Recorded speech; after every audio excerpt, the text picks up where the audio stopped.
Hello, everybody, and welcome to the Purest Reflection. My name is Nakia. I am an actress and also a licensed clinical therapist. Thank you for joining. Thank you for watching this video. I want to use this first video, our time together, to really talk about and focus on just kind of how this all came to be, how it all got started.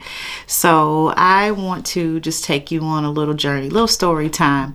First of all, starting with how I got the name, or came up with the name, the Purest Reflection. So I've spent a lot of time in therapy working with people in some of their darkest times, right? So some of the most challenging moments in their life. And so I have been blessed to have people share with me things that hurt them, things that they are afraid of, things that they are challenged with, crises in their families, chronic mental illness, you name it, anything that you can possibly imagine that go through someone's life. I've heard about it, and I've heard about it, walked with people through it. And so that has been a call of mine, I do believe. And so spent a lot of years doing it. And what I've learned about us as people, as human beings, is that we tend to only like to reflect the goodness in us, which is a good thing. You know, our great parts, our talents, our gifts, our looks sometimes, who we're connected to, what we've inherited as a part of that connection. We only want to focus on the good. And a lot of times what I've learned through folks in therapy, but also what I've learned as an actor and really studying characters, really studying actors and how they get into a particular kind of character that is flawed, right, as all humans are, I learned that that is a part of us that scares us the most, is our imperfections, our flaws, our shortcomings. And how I came up with the Purest Reflection is that we are a sum total of all of those things. All of those things. It is not only our gifts and talents that make us successful or achieve or learn, but it is also our flaws. Really and truly our flaws. And I would venture to say probably more our flaws that really help us to navigate those rough waters in life. And 9 times out of 10, more times than not, we are capable of coming out on the other side much more victorious because of those flaws. Not the things we do well, but who we become in the hard and tough times. And so the purest reflection means the purest reflection of ourselves. That sum total of who we are, the good and the bad. And all of it is beautiful. All of it is valuable. So you will find me kind of threading that needle through every one of my videos, just that the darkest parts of us we can bring to the forefront because they are beautiful and they are useful just as much as the good stuff. So we're going to get into some stuff, you know, different things, you know, family dynamics, mental illness, mental health, wellness. What does that really and truly mean? Because there's a lot of stuff out here on the internet, on social media that really talks about what self-care or mental health wellness is. And sometimes, in my professional opinion, people don't always get it right. And so I want to shed a little light on that, and also take you on my acting journey too as well. Acting has been something that's been very, very, very dear to me, something I've learned so much from and grown so much from, and still have so much more to do, so much more that I want to do. And typically it's a part of my life that I don't showcase a whole lot, because for a very long time it was something that I just kind of did for fun or on the side, and that ain't really what it is to me. Never has been. But I've been called in so many different directions to utilize other talents of mine. And so been on a journey, still learning, still growing as an actor, and have taken my, you know, what I call my day job, you know, on the journey with me. And so I kind of want to talk about how those two things are married. I finally figured out how to marry them. All right. So, I'll come back to that. But anyway, so that's how the purest reflection got its name. The purest reflection of ourselves, what makes us completely beautiful. Flaws, scars, wounds, gifts, the light, all of it. So let me talk about kind of my journey a little bit. So a little bit story time in here. So how did I become a clinical therapist? How did that even happen? So when I was about 8 years old, I remember going to a doctor's appointment with my mom. And so, not to date myself, we'll get into that later, but not to date myself. But this was a time where, you know, you could take your kids to a doctor's appointment, perhaps leave them unattended. Thankfully, I was a pretty good kid. I sat in the waiting room waiting for my mom to come out, and I was thumbing through a magazine, and I came across the word psychiatrist in the magazine. Didn't know what it meant, had no idea what that meant. And so on our way home, me and my mother used to ride the bus. We used to take the bus everywhere. My mother didn't drive, so we had a lot of time to just spend really connected and either waiting on the bus or riding on the bus. So it was a long time ago, but I remember asking her on the bus ride, Mom, what's a trying to get it out. My mom says, a psychiatrist? I said, yeah, I think it was psychiatrist. And she said, that is a person, they have a really cool job. It's a person that gets paid to be somebody's friend. They're a good listener, and they listen to people's problems, and they give them good advice, and they are like paying somebody to be a good friend, like you'd want a good friend to do. Listen to you, help you solve your problems. And I was like, that's a job? Like, people go to work to do that? She was like, oh yeah, you got to go to school though. You got to go to college. You got to, really study hard. But yeah, that's what they do. And I said, well, how much do I got to study to be somebody's friend? That should be a pretty sweet gig. That stuck with me. That whole conversation stuck with me. I'll never forget it. So fast forward years later, not many years later.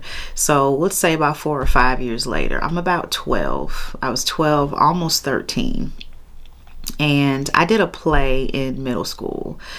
I took drama in middle school, 8th grade, and I remember my my acting coach, who I absolutely loved. I wonder where she is today. Her name is Sarah Dixon. Sarah Dixon, if you still teaching, I don't know. I don't know what happened to her, but she changed my life. Fantastic actress. Became a teacher, obviously, and I took drama as an elective class, and she was just so wonderful. I just watched the way that she moved around, and teaching us, and used her whole body to teach us the basic fundamentals of acting. And really and truly, I never thought at that moment that I wanted to be an actress. I just thought that taking a drama class would be fun. And in my mind, an easy A, because I did like to create. I love to draw. I love to sing. I love to dance. So I knew at that age I was certainly a creative person, an expressive person, but I never thought about specifically being an actress, because remember, the seed had already been planted for me to become a, paid friend, a psychiatrist. And so that was my thought process. I was going to high school after this. I'm going to go to college, and I'm going to be a psychiatrist, and I'm going to create and do other things I like to do for fun. And so I get to this class, and I'm just watching this, little tiny, just powerful woman just breezing around, using her whole body. And she was so expressive and so big. And I was like, wow, she's really amazing. And we had done a couple of exercises, a few little short skits. She was teaching us just little skills and things like that. And she pulled me to the side one day, and she's like, we have this spring showcase coming up. We're going to put, on a play. It's part of your class, part of your grade, but we're going to put it on for the whole school. And she's like, I have a really, really interesting role. I think I want you to play in it, because I don't know if you know it or not, but there's something in you, and you are really talented. She's like, I want you to speak up. I want you to use your voice a little more, be a little louder, because we're doing theater. And what you must first learn about theater is the way I'm able to hear you standing right in front of me, people are going to need to hear you way in the back of this room, the back of this theater in our school. So get ready. I'm going to be hard on you. I'm going to drill you about that voice, but you have a voice and you are talented. And I thought, okay, wow, thank you. Still thought nothing of it. So long story short, we put on the play Cinderella, and it was a spoof. First time I learned what a spoof really was.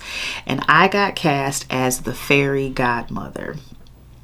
And what Miss Dixon told me was that there are no limitations to what you can do with this character. A spoof needs to be as funny and as outrageous as you can possibly make it. And I'm not going to give you any direction in terms of how you create this character. I'm not going to give you any tips, nothing in terms of costume, wardrobe. You make up your own costume. I want you to do whatever you want to do with this character. All I need you to do is know your lines and be loud. That was it. And when I tell you my heart lit up, I felt like it was going to come out of my chest, just simply because being allowed that type of autonomy, that type of creativity, whereas a director, she's saying, just do your thing. I don't care what you do. And so I decided at 12 and a half, I was going to give the fairy godmother, she was going to be quirky and spunky, and I gave her a Southern accent. And I made her clothes. I wore this like frilly, frilly dress. I made my own wand. And she was loud. She was loud and obnoxious. And with this country Southern accent, talking to Cinderella, Cinderella, Cinderella.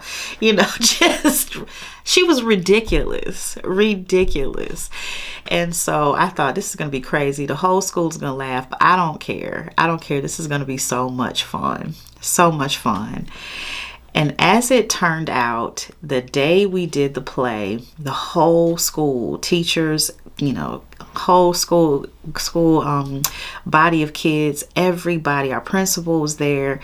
And I just remember just breaking free of anything that was holding me back mentally, anything that was, any nerves I had, anything like that. I just remember walking out onto that stage and let it go.